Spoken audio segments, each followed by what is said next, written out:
So one more option we learned is about colors, how to use the CSS colors.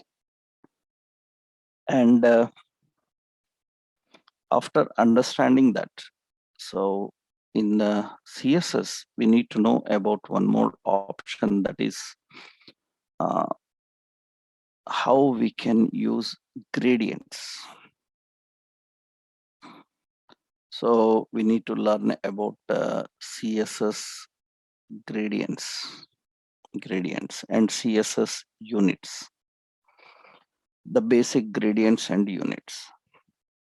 Actually, gradient is a mixture of multiple colors. So you can apply multiple colors and define using gradient actually.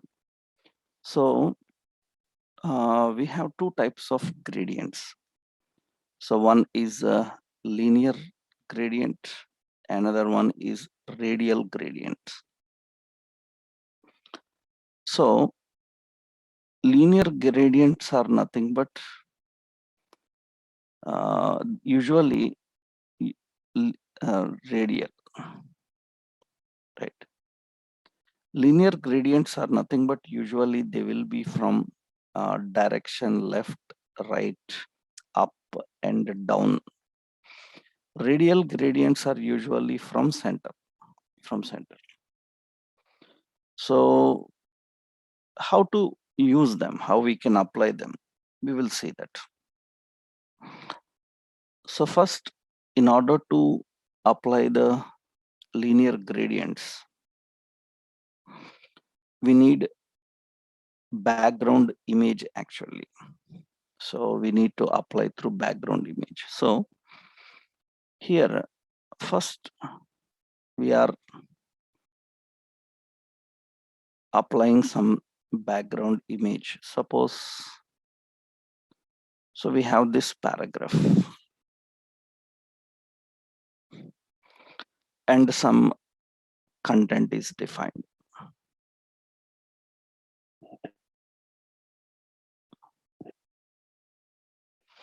Okay, like this.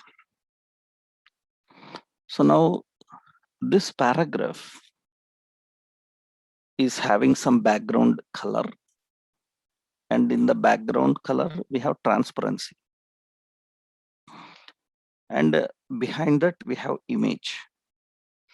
When you apply colors, we can apply multiple colors. For example, I will show you here. I am creating a simple div, or let it be the paragraph, and general normal paragraph we are having. And for paragraph, I am applying, so background, we have to set background image.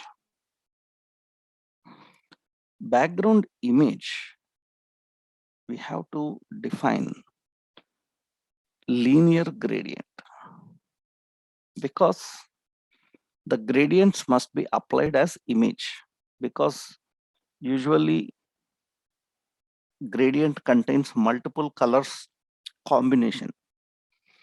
You can apply them as image, not as color. So linear gradient, what colors you want? Suppose I want red and yellow. And you can see for paragraph, I will give padding some 20 pixel. And when I run this, you can see that will be like this. You can have mixture of several colors. This is red and yellow. You can write like red, yellow, some lime, some colors, and you can see it will be like this. We can add as many colors we want, our wish. We can define multiple colors. So one color, two colors, three colors. Gradient will be visible from two colors. So you will have a good appearance, 2, 3, 4, any colors. And you can see, so this is gradient color. And actually gradient colors will have a direction. Direction means we can use to right like this.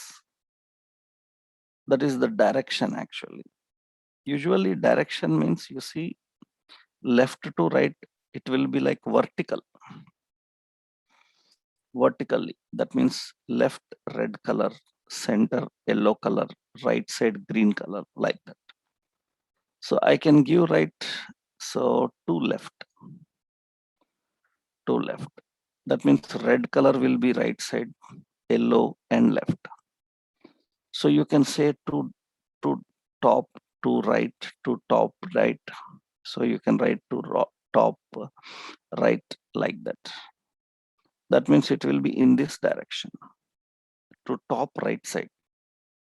Gradients will be changing. So diagonally, vertically, it will be coming in this way. So you can configure the gradient colors and define the gradient colors. So generally that is how the gradients are defined. And gradients can have a specific angle also.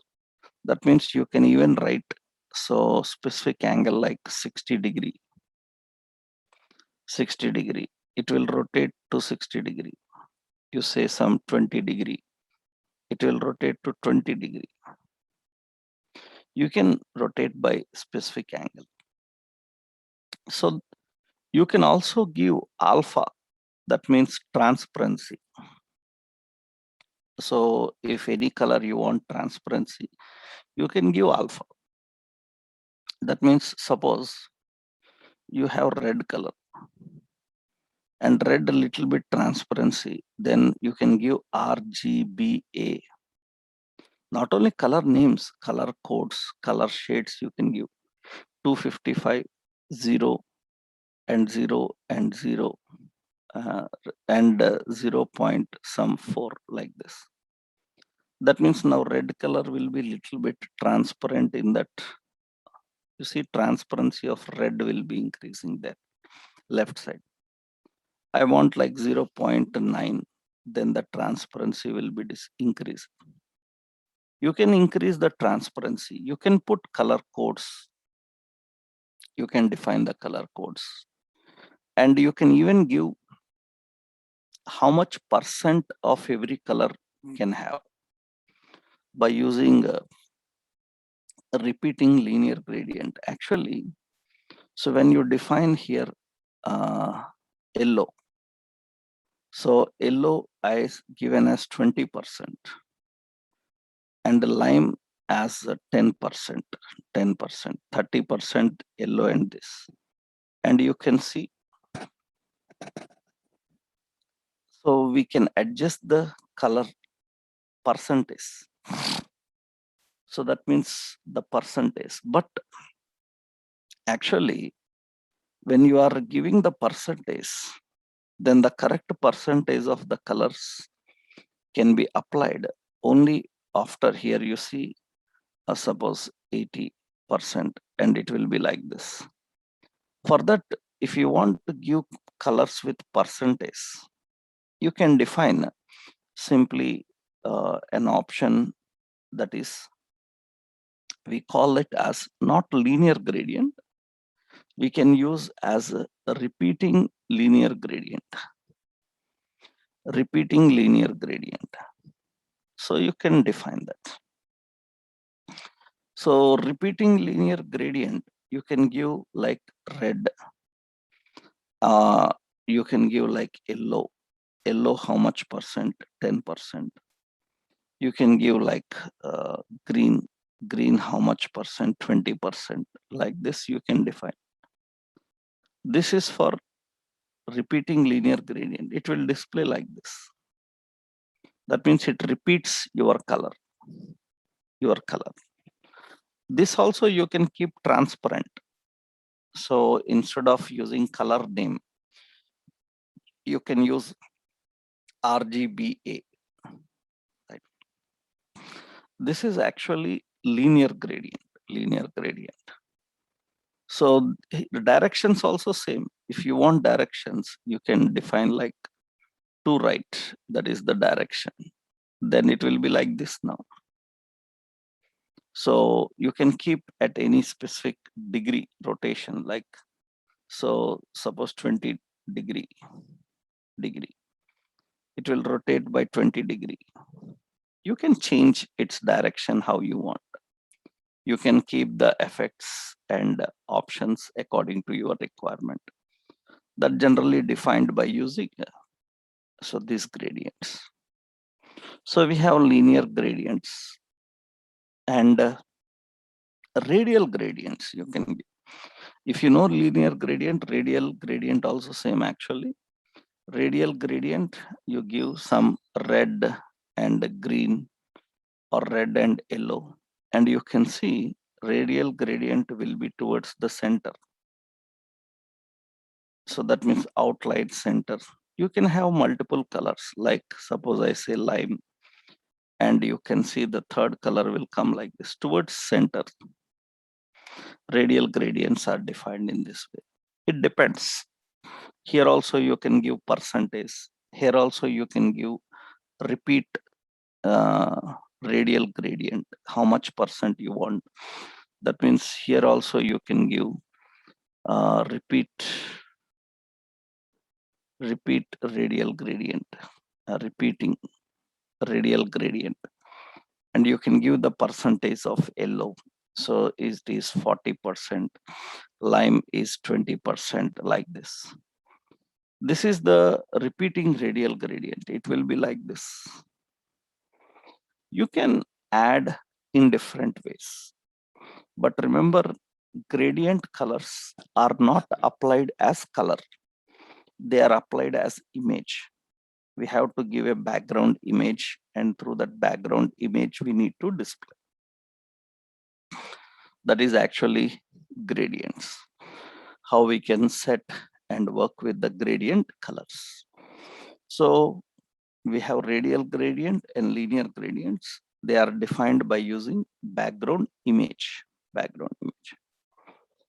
So as an image property, you have to apply for anyone, for table, for div, for paragraph, for body, anywhere.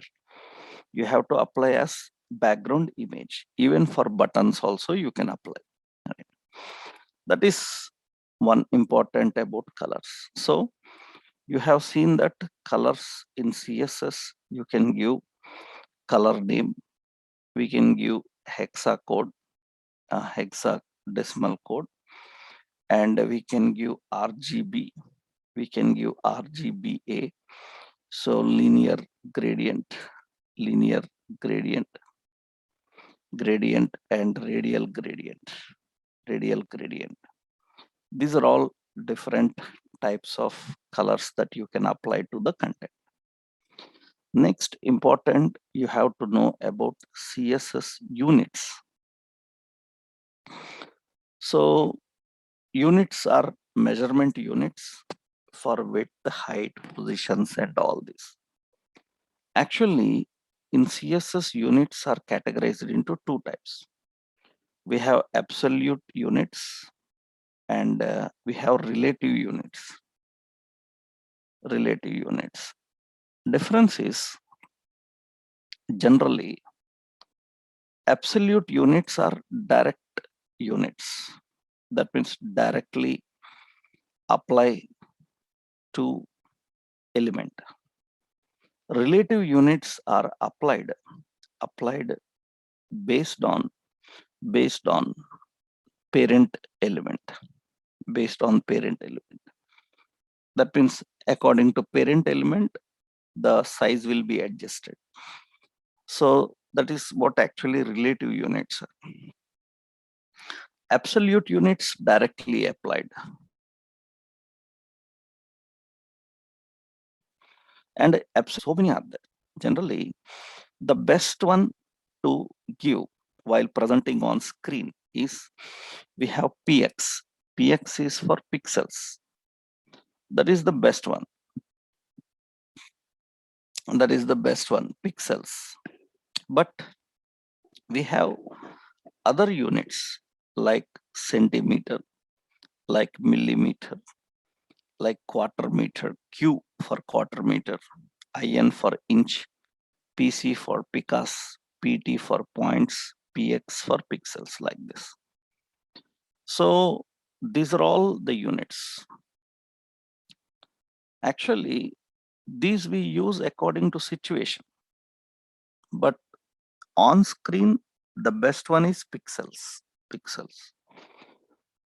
Then why we have other units? Because suppose when you are designing some screen and that they have to print on paper, like you designed a ticket, online ticket, that they have to print on paper, hall ticket, some bank statements, they need to print them on paper.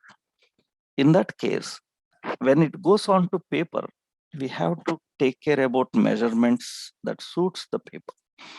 That means we have to define in centimeters, inches, height, width correctly. Because in pixels, we cannot understand that. On screen, it is okay. But when it goes to the paper and goes on to printouts, then the measurement units will be difficult. Pixel is not good.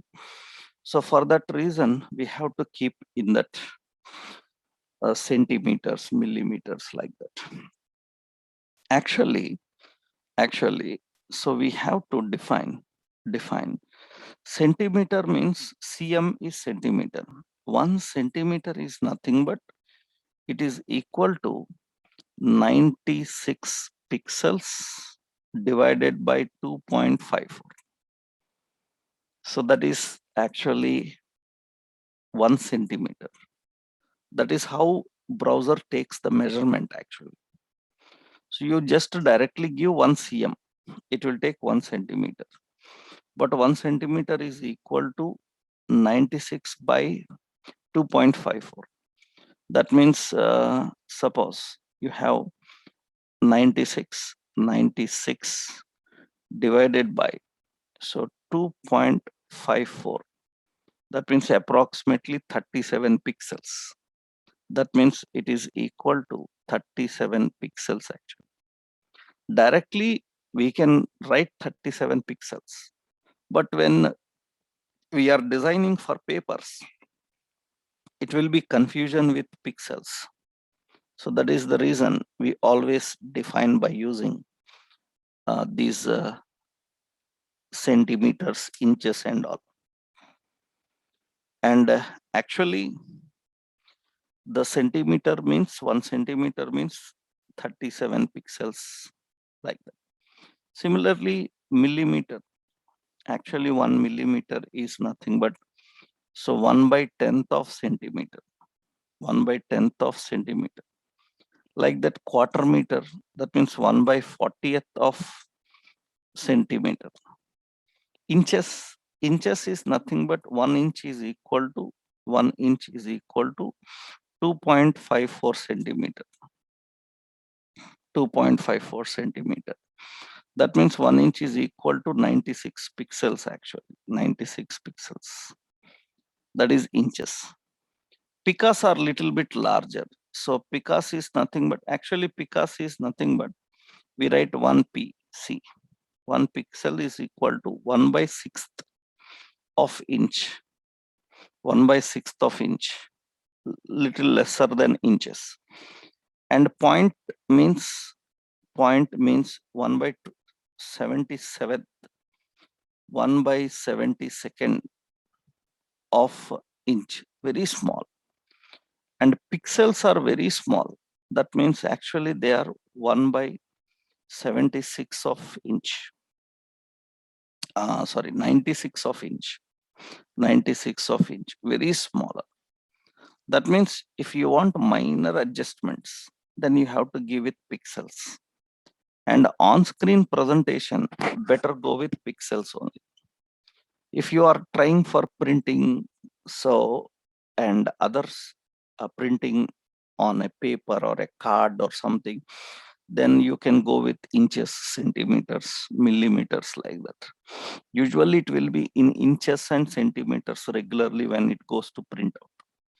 So if you want minor adjustments, Then based on that, you can apply PT, PICAS, pixels and all. So many units are there. I will give you the list in the notes. So how much they measure. But mostly two are very common. Three are very common. So that is centimeter, inches, and pixels. While designing on screen and presenting on screen, we regularly prefer using pixels only, right? Majority we use the pixel only. But these are direct units, absolute units. Already we are giving 20 pixels, 30 pixels, 40 pixels, or you can also write like padding will be like 1 inch, 1 inch. Then it will be like so much space, because 1 inch is nothing but 1 inch is equal to 96 pixels. It will have a lot of space. So you can give little lesser than 1 inch. Then you can try like using so one centimeter. So centimeter. Then it will be like this. You can use 1 millimeter. So it will be more lesser than that. So we can give like 1/4 meter. Q, that is quarter meter, very less. We can adjust accordingly. So the padding, the width, the height, the spacing. But the best one for screen presentations will be pixels, 10 pixel. And that is the best option. So you can configure it that way. These are all actually the absolute length units. We call them as absolute. We have relative length units. In the relative, currently you need only one, EM. So EM is nothing but, so it uses the size depending on parent, parent. So that is what actually EM. We also have means element actually, REM, that is root element. So this depending on root element, we have EM, REM like options defined.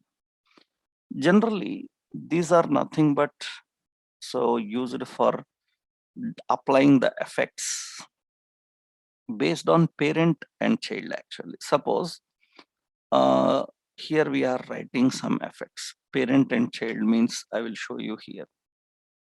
Suppose we have a div here.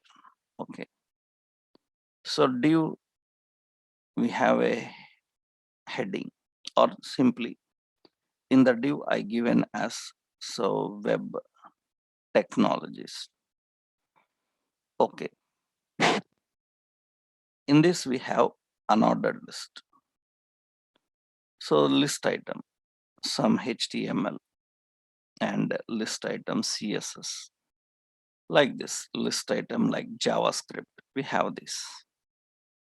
You can observe that actually these are going to display like this. All have the same font size. Now I am defining here for the div. Div is the parent element. So I said font size as 30 pixels. And automatically all will increase because all are present in the div. All are present in the div. Now I want this unordered list to increase 10% more size than this div size. 10% more. That means 40 pixels. I want it 40 pixels. Then what I can do is generally I can write unordered list. So font size 40 pixels. So that means it will size increase. But the point is, when I change the font size to 40, then this unordered list I need to again change. Unordered list again I need to change to 50 because I want 10% difference. So that is how we need to change the parent and child hierarchy. Generally, we have to change the parent and child hierarchy like that. So instead of that, we can simply give like this. So font size of div is 30 and the font size of unordered list is just 1 EM. Like this I give it. 1 EM is nothing but, so it is similar to, so root element. It is similar to the root element. That means similar to the element. So I given as 1.2 EM, 1.2 EM. So you can see it increases little bit size. Suppose I given 1.5 EM and it increases more size. And suppose I given as 2 EM, that means it will be more larger. I will give here 1.1. So that means only 10% size will be increased. So 1.2, little more size will be increased. So that means the parent element size, based on that, this size will change now. Observe carefully now.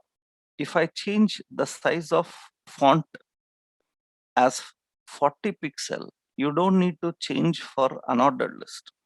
Automatically, unordered list size will be changed. You change it to 60 pixels. That means it will be 20% more than 60 pixels. That means it will be more.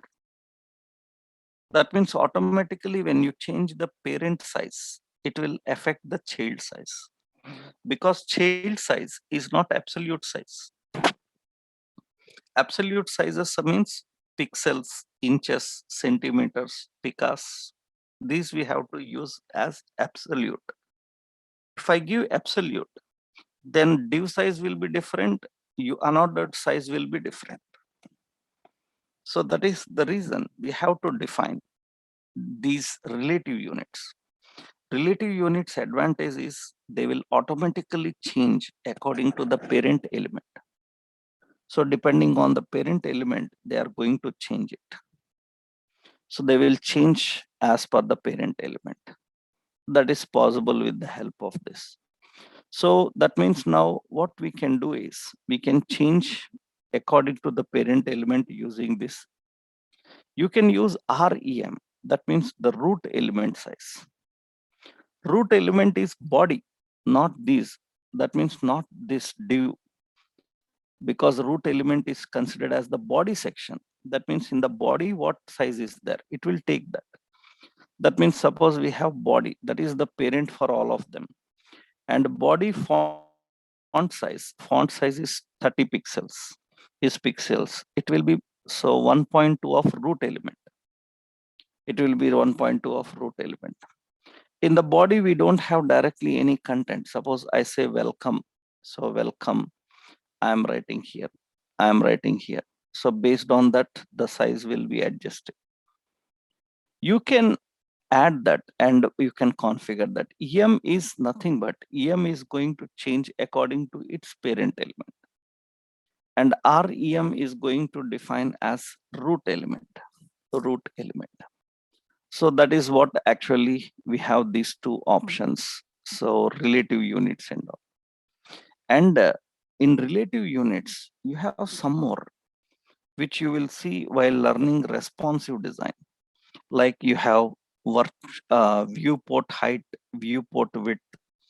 So viewport minimum height, maximum height, that we will discuss in responsive designs. While learning about responsive design in CSS, you can understand and use them.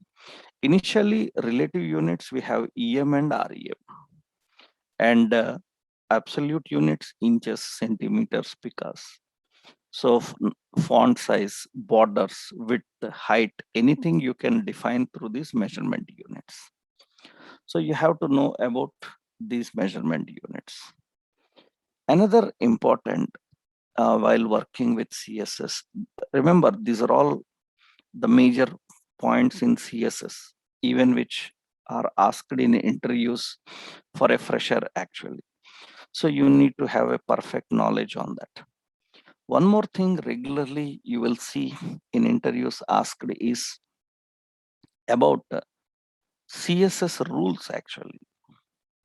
CSS rules already we discussed. Like if ID and class are there, which one will apply? Not only that, so now in CSS, one more you need to understand, that is how we can define, how we can configure cascading style sheets. That means cascading. Cascading. Cascading means in that we have options like inheritance. Generally we call as CSS inheritance. Inheritance.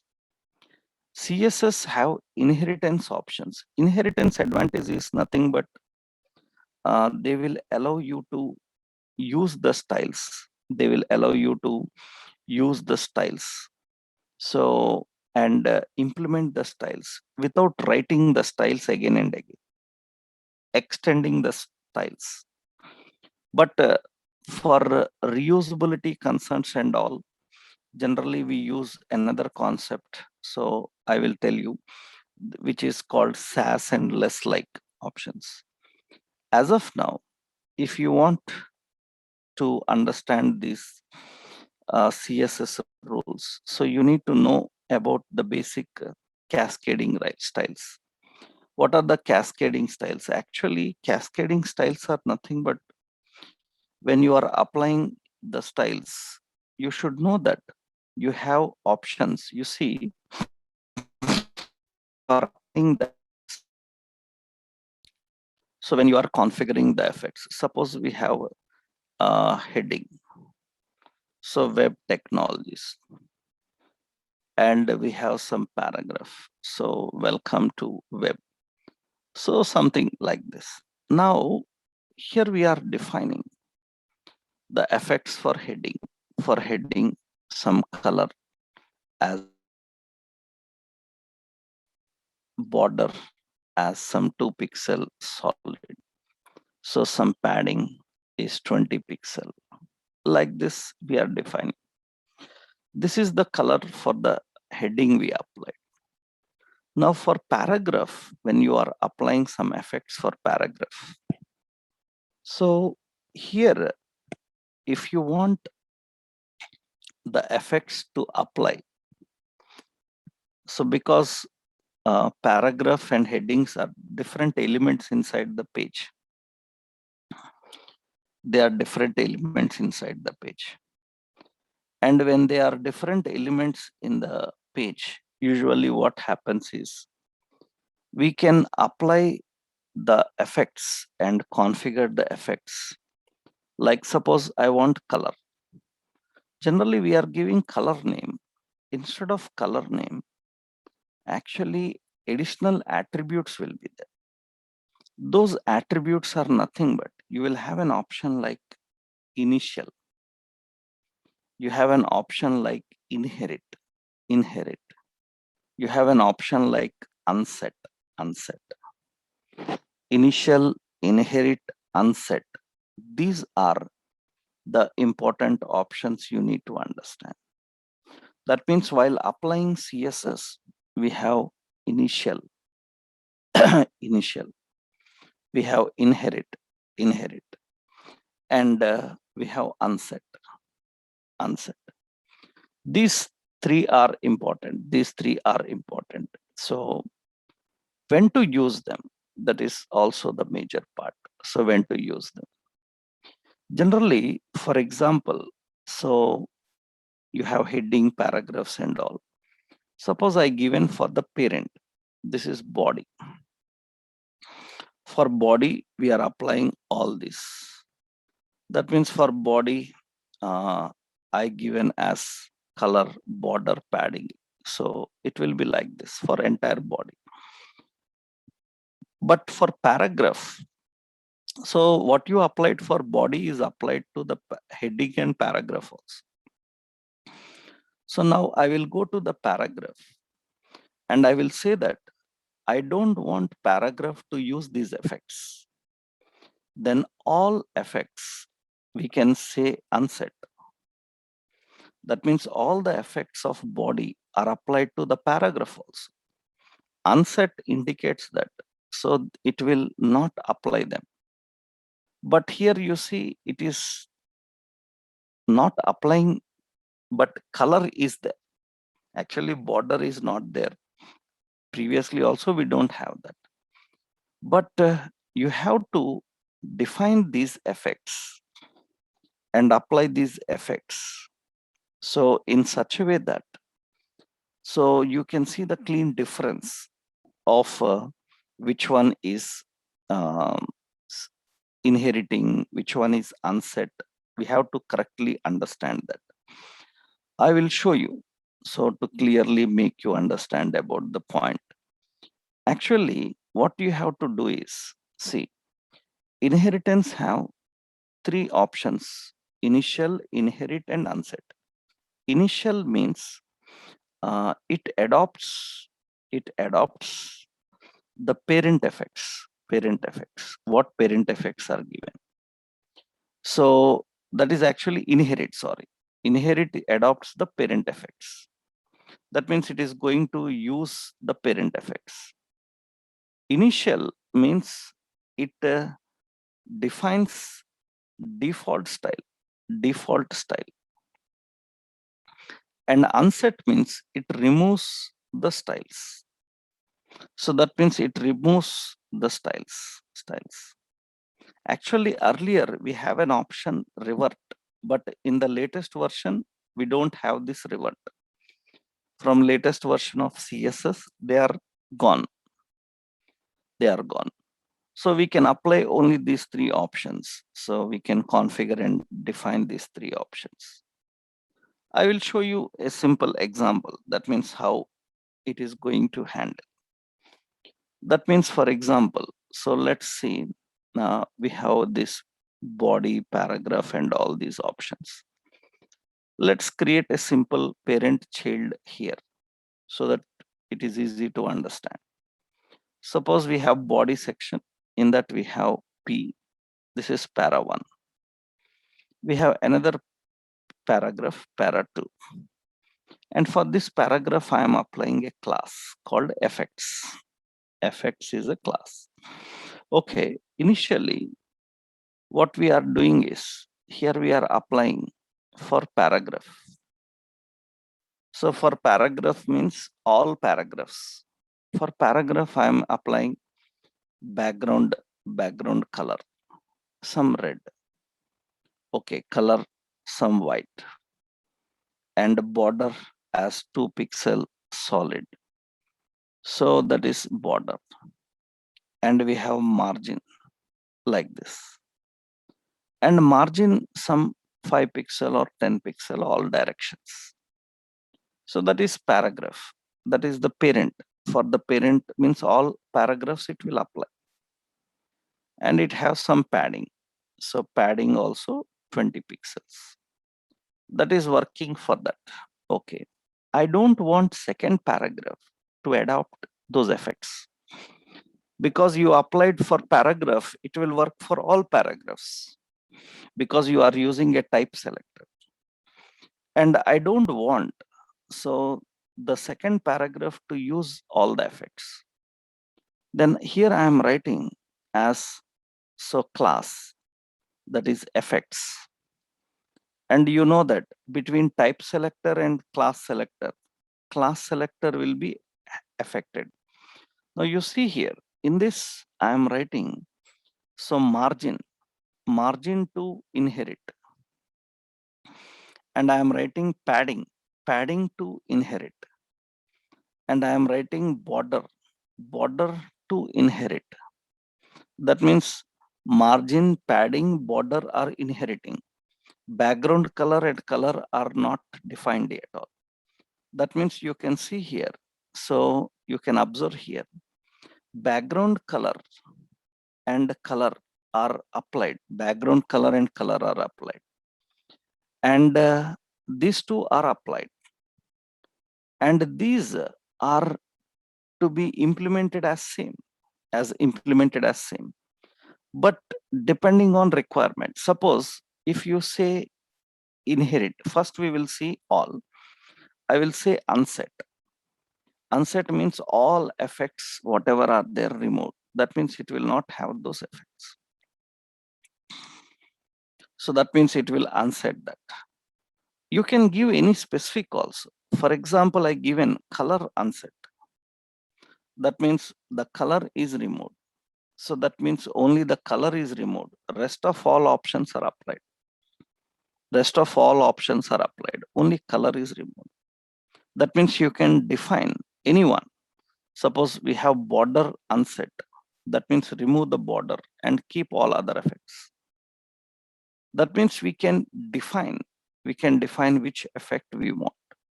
We can remove the effect. So sometimes people are confused about a point like what is inherit. Inherit is nothing but adopt all those effects. That means all should inherit. All should inherit. That is the option I am giving. And it is not inheriting. Why it is not inheriting all? Because currently, if you give all, it will take as the parent element effects, not this paragraph. Parent element is body. It is inheriting all the parent element. Body don't have anything. If body have some effects, it will apply them. That means suppose body is the parent actually. So body have some background color as yellow, or say body is having some color as some red, or say color as some yellow. And you can see that generally. So it will be applied for this one, not for this one. That means because inherit all means inherit whatever the effects given in the parent. Parent is body. In the body, whatever is defined, it will implement it. It will implement it. So you can also define here initial. Initial means initial is nothing but all initial means before it applies this, what is the default one? It will apply the default one. That means before giving the color yellow, what is the default one?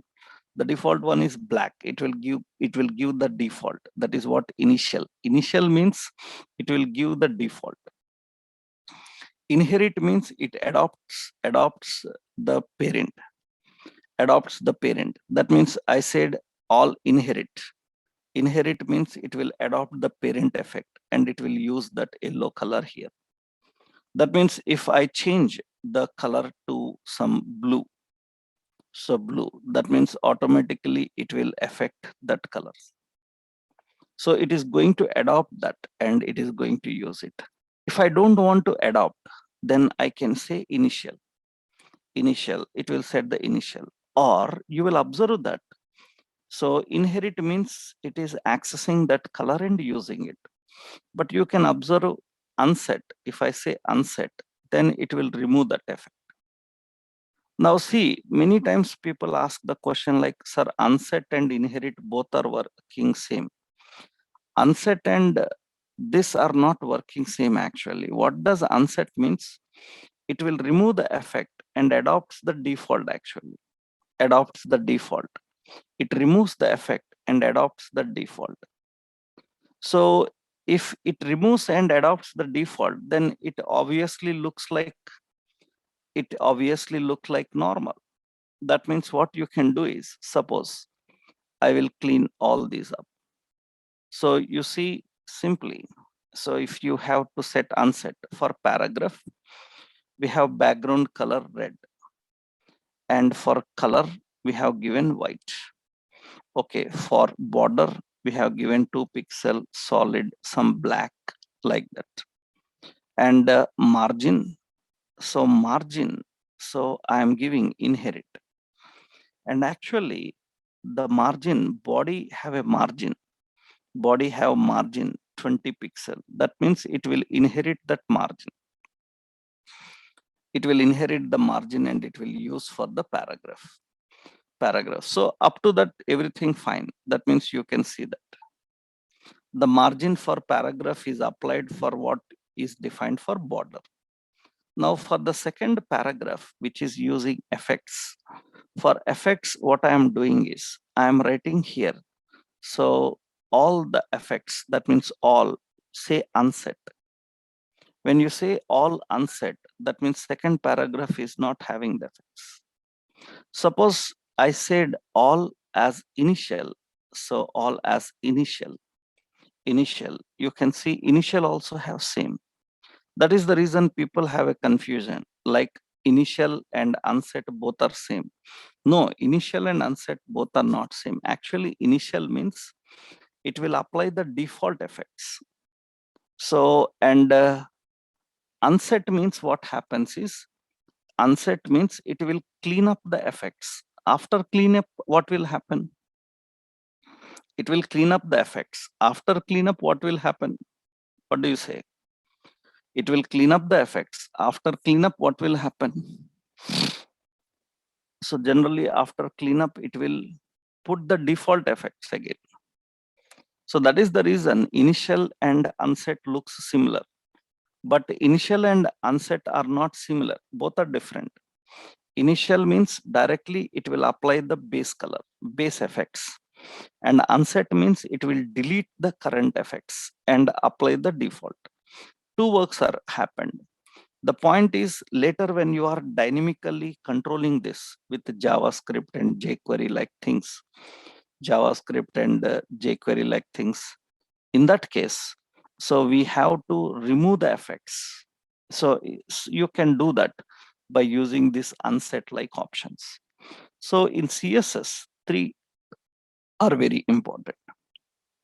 Later, you can achieve more reusability.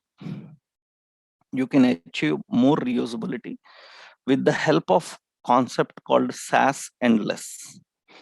Sass. Sass in CSS allows you to create more reusable. But for Sass and less, we have to learn a little bit programming. After learning JavaScript programming, we will discuss about Sass, because variables, data types, operators, statements, so many things will come which you can handle only after learning some programming. So Sass is used for that. We will discuss later. So initially, these are the inheritance related options: initial, inherit, and unset. We will use them in different examples, situation wise, requirement wise. We will use them and we will design some screens. You'll understand that. So to start and work with CSS, these are all very important. That means CSS selectors, CSS units, so CSS colors, so CSS inheritance, and CSS rules. These are important, and CSS box model. Now in CSS, another very important concept is you need to understand CSS positions, backgrounds, colors. We will see that. Positions are very important to understand. These are lot of confusion for the people so who are new to CSS.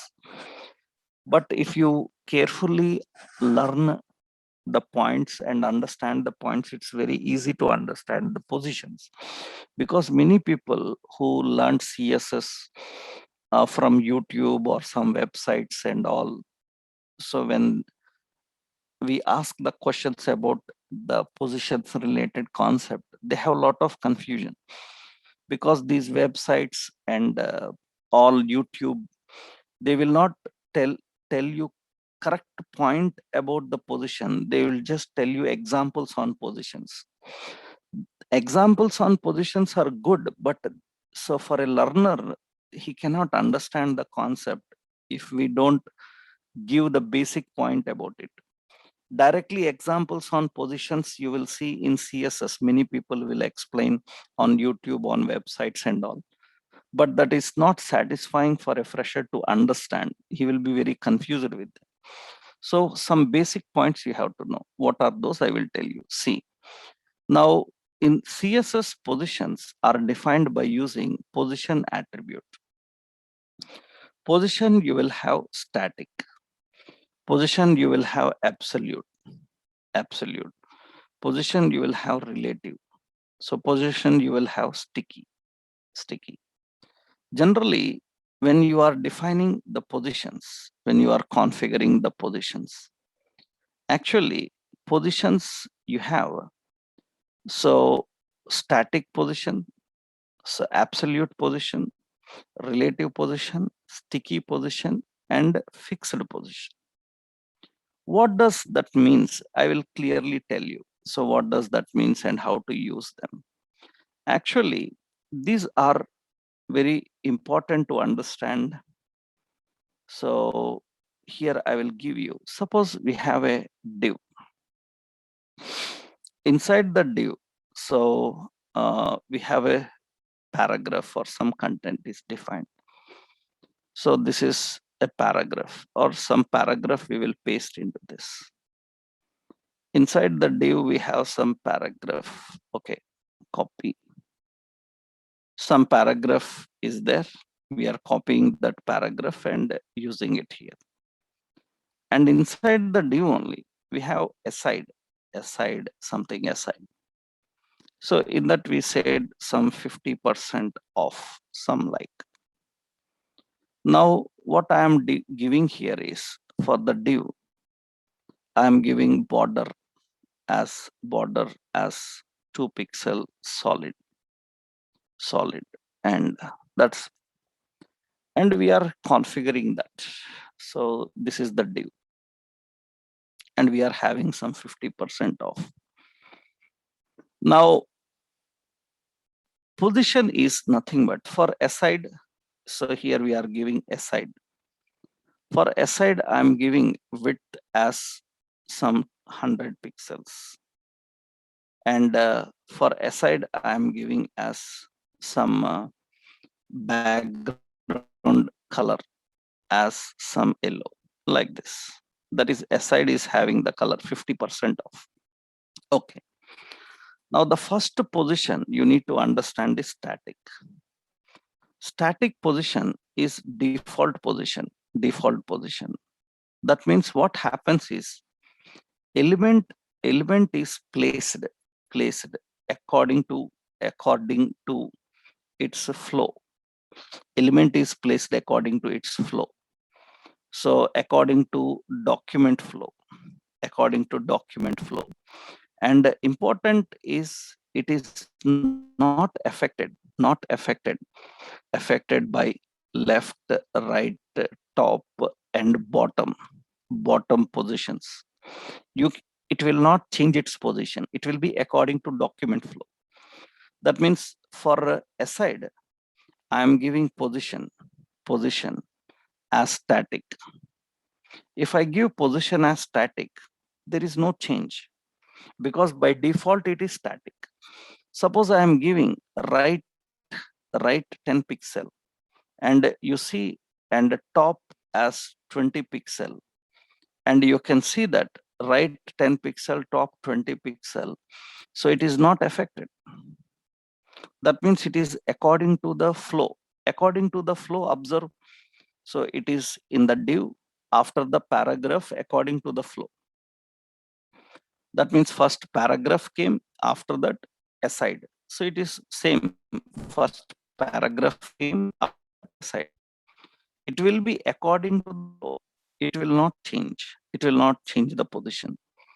Now what happens? It is not affected by right, top, and all this. What happens is if I give the position absolute means it is removed from normal flow of document. It is removed from normal flow of document. You observe carefully. I will give the position absolute, and you can see carefully here that aside is removed out of that. You can see that aside came outside the paragraph. It came outside the paragraph. That means it is removed from the document flow. You can observe when I give static, it is according to the document flow. It is inside that div. But if I give absolute, then it is removed from the flow. It is removed from the document flow. It's outside now. And after removing, you can place it wherever you want. Suppose you can keep as left as so 200 pixel. You can keep top as 50 pixel. So that means it will keep the position there. You can keep like simply as right as 0 pixel. That means you can see right side corner, it will go like this. I will give some right side as so some 20 pixel. You can see it will move right side 20 pixel and it is kept there. So top also some 0 pixel and you can see top 0. Top also I will give 10 pixel. It will be top 10. Now the point is it is removed from the normal position and you can keep wherever you want. But remember, so this absolute position is keeping this content here. This content is here. It is removed from the flow and it is defined there. But what happens is when you are having lot of content, that means lot of paragraphs of information is there. Suppose below I will keep some paragraphs. So below I am adding some paragraphs. That means page is having lot of paragraphs of information. Observe now, you can see it is present there. When I scroll down, it is stick to that location. That means it is absolute, means it is kept at that particular position and it will scroll along with the document scrolling. I don't do that is absolute. Absolute means it is kept absolute to this paragraph and it is present. But I want this to be fixed there so that it will not be affected by scrolling. Then what you can do is you can simply make the position instead of absolute fixed. What is difference between absolute and fixed? Fixed absolute difference is nothing but generally fixed means it will be locked there. So then it is not affected by the other contents. So that means fixed also removed from normal flow. But what is the difference is when I give fixed, observe carefully. Now when I scroll, rest of content is scrolling, but that content is fixed there. Rest of content is scrolling, but that content is fixed there. It is fixed there. It is fixed. So this is how you configure fixed. If I give absolute, that means it will scroll along with it. Absolute means it will scroll along with it. It will scroll along with it. If I give fixed, then it will be at that particular position fixed. So on the page, it will be fixed at that position. You can keep anywhere. Suppose I want to keep it top as 300 pixels. Then it will be at the bottom like this. It will be kept there. You can keep anywhere you want. And it will be fixed at that particular position. We will design some example for that. But this is fixed position. So this is how we configure. So the positions as static position, absolute position, and fixed position. So fixed position. Actually, one more position is fixed and absolute. These two are removed. These two are removed from flow. Right? They are removed from the flow. Sticky is nothing but sticky is according to document flow, but becomes sticky after reaching the position. It becomes sticky after reaching the position. That means, for example, so sticky is nothing but suppose you have more paragraphs. So I have lot of more paragraphs. So lot of paragraphs are there. So much content is there. So this is all the paragraphs. Now in these paragraphs, so I have a heading here. Suppose here we have a heading. Just I will give here as this is some like nav, that is the navigation bar. So we have like home, like about, like contact, like electronics, something like this, and login, some option I designed. And for here I am giving an effect. So for nav, so background color is black. So some color is white. So white, and font size as some 30 pixel, font weight as bold, like this I given. And you can see that that is the navigation here. Navigation is present somewhere here. Now what happens is navigation is present here. What happens is I will give the position as sticky. If I give position sticky, it will be at its position only. See, it is at its position only, at its position only. It's not working. Why? Because it is at its position only, but we have to tell that after reaching top 0 pixel, it will stop. You observe carefully now. I refresh this. It will be at its position only, but when it reaches 0 pixel, it will stick there. You can scroll the rest of content. It will stick to that location, stick to that location. That means it is present at its normal flow only. It is not removed from the normal flow. But when it reaches top 0 pixel, it will stick there, and it will allow the rest of content to scroll. Fixed means always fixed there, but sticky is not like that. It will allow scrolling to particular extent. After that, it will stick there. That is what actually sticky position is, how you can design a sticky position. So these are, so static, absolute, fixed, and sticky. One more relative is there. Relative will be according to parent and child. I will tell you how to give parent and child designs we will create for that. That we will see in our next session. Okay. Tomorrow we will discuss about how to handle and how do we work with these with examples.